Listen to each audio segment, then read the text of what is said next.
Good morning. God, my shepherd, I don't need a thing. You have bedded me down in lush meadows. You find me quiet pools to drink from. True to your word, you let me catch my breath and send me in the right direction. Even when the way goes through Death Valley, I'm not afraid when you walk at my side. Your trusty shepherd's crook makes me feel secure. You serve me a 6-course dinner right in front of my enemies. You revive my drooping head. My cup brims with blessing. Your beauty and love chase after me every day of my life. I'm back home in the house of God for the rest of my life. This is proving to be a time marked by paradox. On the one hand, we are experiencing blessing and growth.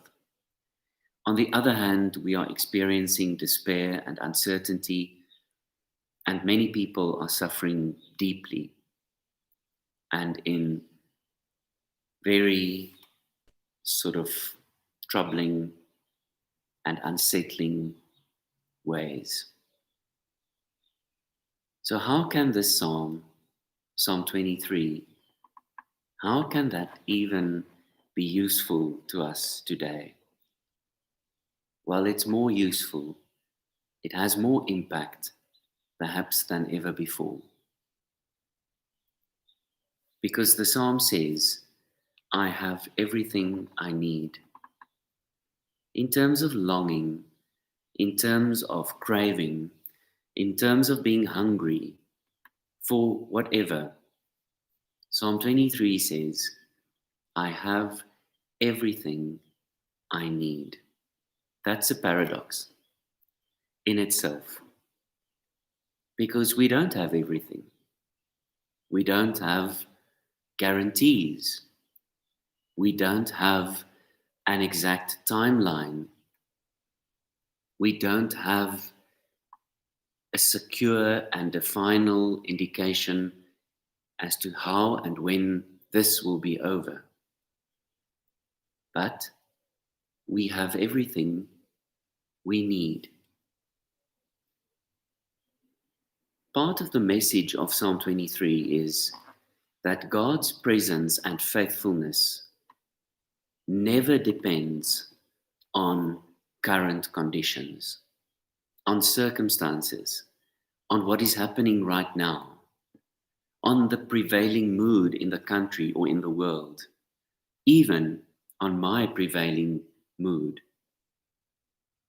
God's faithfulness and presence does not depend on that. Now that is something to hold on to.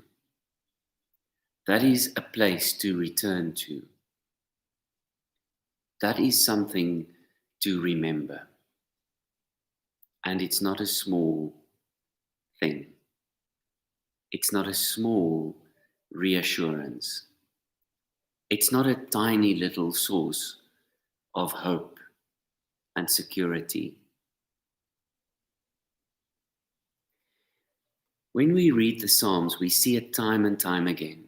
So often in the Psalms, the first half of the Psalm would start off by it almost starts off here. It almost starts with my experience, our experience, his feelings, his words, his expression, his venting,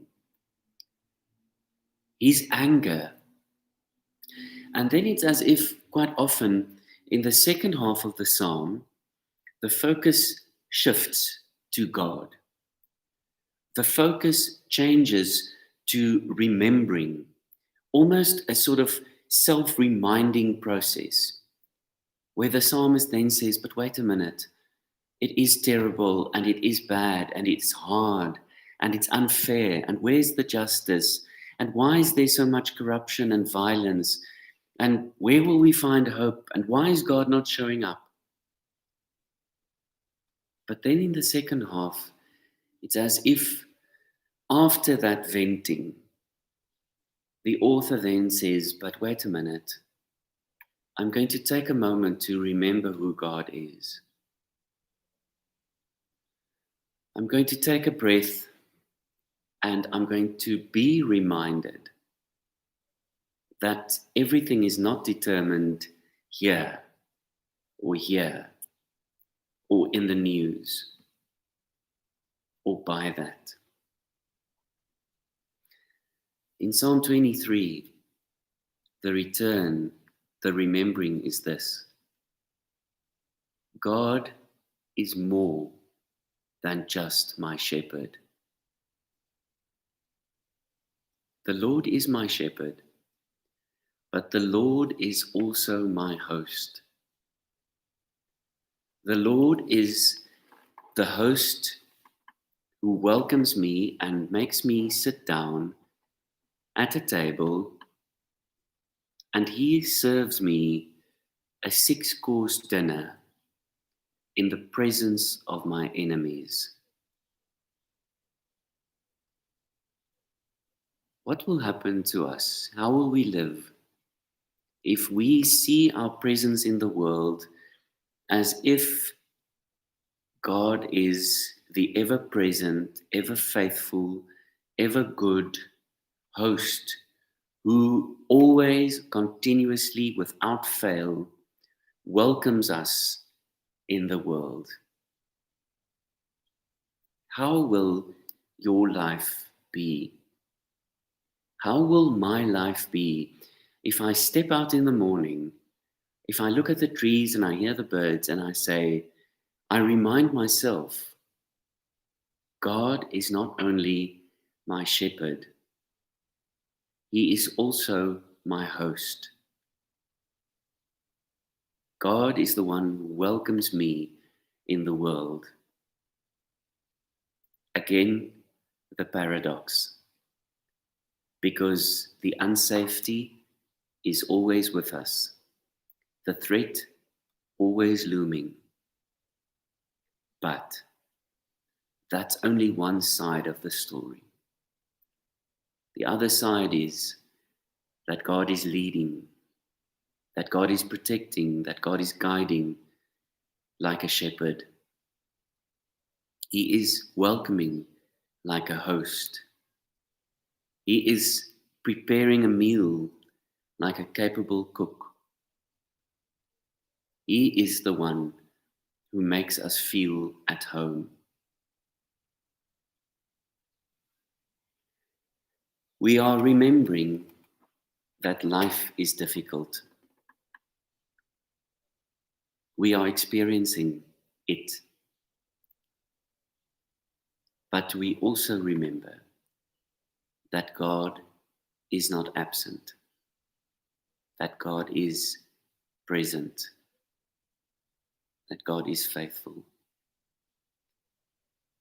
May you have a moment today where you experience that. May you walk out into the sunshine.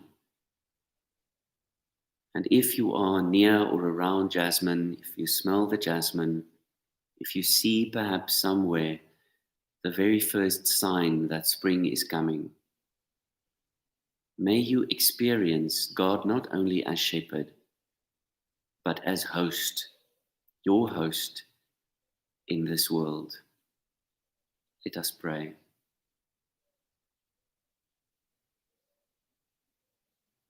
Lord, you are our shepherd. You are good. You are also our host. You stand at the door. You welcome us in. You make us sit down at a table, a beautiful one, where it is warm, the mood is friendly and safe.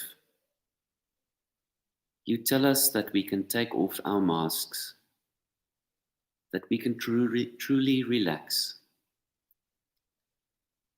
Then you go into the kitchen and you emerge with a feast. You serve us. You have fellowship with us. And we are strengthened and encouraged. This is who you are. We praise and thank you for you. Amen. May you experience this hospitality of God today and forevermore. God bless you.